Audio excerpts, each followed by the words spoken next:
Is this you? You're super ambitious, set extremely high goals, and everyone keeps on telling you that you're expecting too much from yourself, that it's impossible to actually reach those goals, and that you should be happier with yourself right now, and that you actually should accept yourself right now and the way you are right now.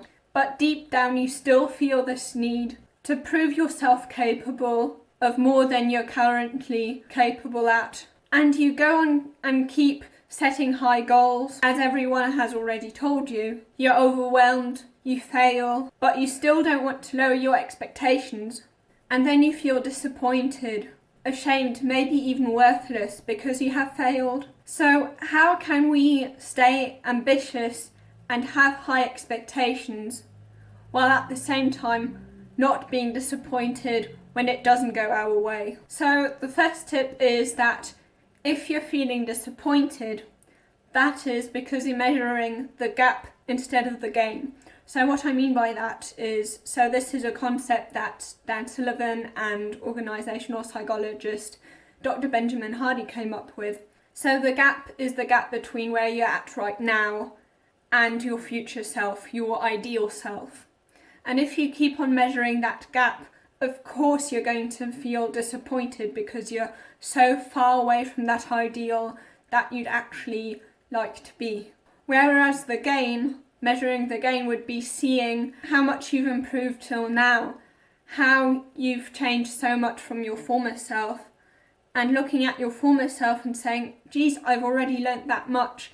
That would be measuring the gain. So if you want to feel less disappointment, stop measuring the gap and start measuring the gain instead. And then the second tip would be to remind yourself that setting the goal isn't because you simply want to reach a certain target, but that you're actually setting the goal because of the person that you want to become through doing the process. So pursuing the goal is actually much, much more important than actually reaching it. It's about who you become in the process and not about which results you get.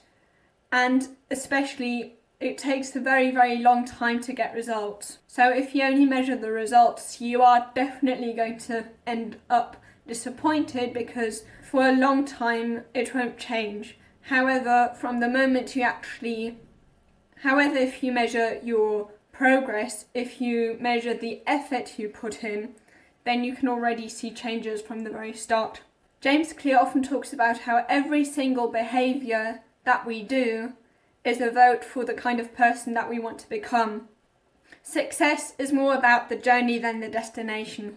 Especially, we think that we want the reward because when we get the reward, we'll get dopamine and we'll feel great. But this hormone dopamine is actually pretty misunderstood because dopamine is released when you get a reward.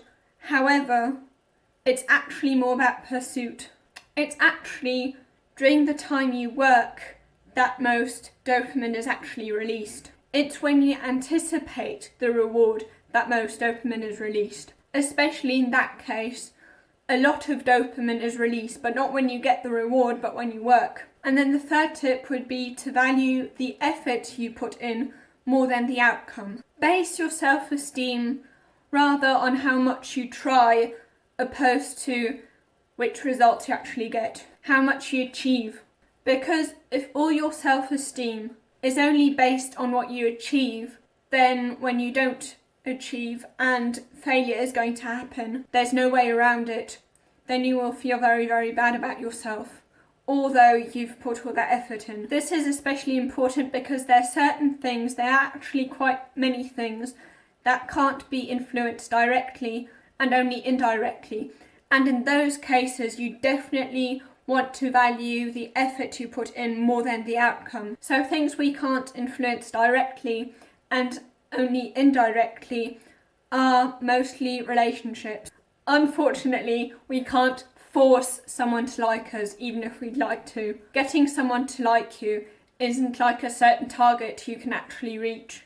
Of course, the nicer you are, the more likely it is that the other person will actually like you too. However, unfortunately, the decision or the evaluation of whether they like us or not is up to them and not to us. So don't base your self-esteem on this person liking you or not, but try to be as friendly as possible, to be the person you would like to be and not the person that you think other people want you to be.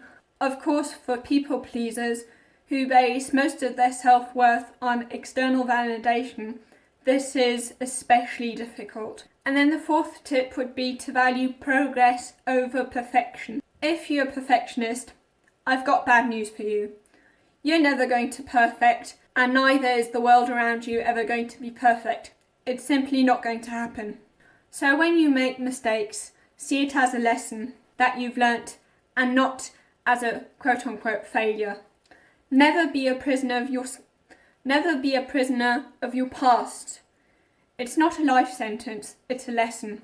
And the fifth tip would be, you can still have those high expectations, but don't be too attached to them happening or not. Don't wrap all your hope around this one thing that you really want to work. You should have a stubborn vision with flexible details. The way you get to your goal is never going to be the way you expect it to be. There are always going to be some setbacks, or simply it doesn't work as quickly as you'd like it to. Know that it's okay not to reach your target in the time you'd like it to. As long as you're making progress, even if it's very slow, it's still an accomplishment in of itself. So if you're in the situation in which you have these high expectations and then you end up disappointed because of not reaching them, I suppose that you also struggle with how to deal with setbacks. If that is the case, you can watch this video on how to deal with setbacks.